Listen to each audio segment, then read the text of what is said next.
কচুগাঁও শ্ৰী শ্ৰী ৰাম মন্দিৰ বহু প্ৰতীক্ষিত মন্দিৰ আজি শুভ উদ্বোধন তথা প্ৰাণ প্ৰতিষ্ঠা হ'বলৈ গৈ আছে। ইয়াৰ হিন্দু আদিবাসী সান্তাল সমাজৰ দ্বাৰা আৰু আমাৰ অসমৰ মাননীয়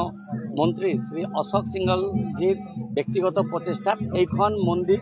আজি সম্পূৰ্ণৰূপে নিৰ্মাণ কাৰ্য হ'বলৈ সক্ষম হৈছে। তাৰ কাৰণে আজি গোটেই এইখন অঞ্চলৰ আদিবাসী সান্তাল আৰু আদিবাসী হিন্দু সান্তাল সমাজৰ তৰফৰ পৰা তথা গোটেই বিচাৰ পৰিবাৰৰ তৰফৰ পৰা গোটেই হিন্দু সমাজৰ পৰা আমি অসমৰ মাননীয়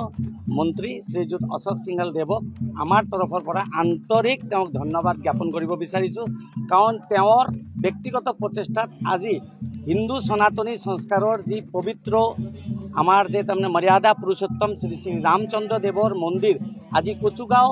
অঞ্চলত আৰু একদম আদিবাসী হিন্দু সান্তাল অঞ্চলত এখন মন্দিৰ ইয়াতে নিৰ্মাণ কাৰ্য সম্পন্ন হৈ আজি প্ৰাণ প্ৰতিষ্ঠা হ'বলৈ গৈ আছে। আমাৰ কাৰণে বহুত আনন্দৰ দিন আজি, কাৰণ আমি মানে যিদিনাখন প্ৰভু শ্ৰী ৰামচন্দ্ৰৰ অযোধ্যাত প্ৰাণ প্ৰতিষ্ঠা হ'বলৈ গৈ আছিল, সেইদিনাখনে আমাৰ অসমৰ মাননীয় মন্ত্ৰীদেৱৰ স্ব ইচ্ছাত এইখন মন্দিৰ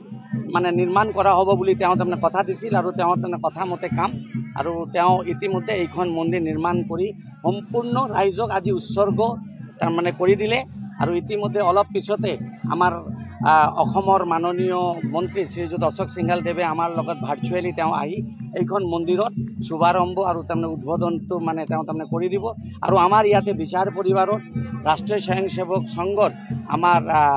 ধুবুৰী বিভাগৰ বিভাগ কাৰ্যবাহ শ্ৰী শতদল কুণ্ডু মহোদয়, ইয়াত সংঘচালক শ্ৰী দেৱব্ৰত গুপ্তা ডাঙৰীয়া, ইয়াত জিলা প্ৰচাৰক শ্ৰীযুত দেৱব্ৰত পাঠক ডাঙৰীয়া আৰু বিচাৰ পৰিবাৰৰ সকলো আৰু হিন্দু সমাজৰ হিন্দু সান্তালী সমাজৰ সকলো ব্যক্তিৰ উপস্থিতিত আজি এইখন মন্দিৰৰ শুভ উদ্বোধন তথা প্ৰাণ প্ৰতিষ্ঠা কাৰ্যক্ৰম অলপ পিছতে আমি আৰম্ভ কৰিবলৈ গৈ আছোঁ। আৰু এইখনতে মই গোটেই হিন্দু সমাজৰ গোটেই সান্তালী সমাজৰ গোটেই এইখন অঞ্চলত বসবাস কৰা বিভিন্ন জাতি ধৰ্ম বৰ্ণ নিৰ্বিশেষে সকলোকে মৰ্যাদা পুৰুষোত্তম শ্ৰী শ্ৰী ৰামচন্দ্ৰ দেৱৰ শ্ৰীচৰণত প্ৰণিপাত জনাই সিহঁতৰ সকলৰ মংগল কামনা কৰিছোঁ।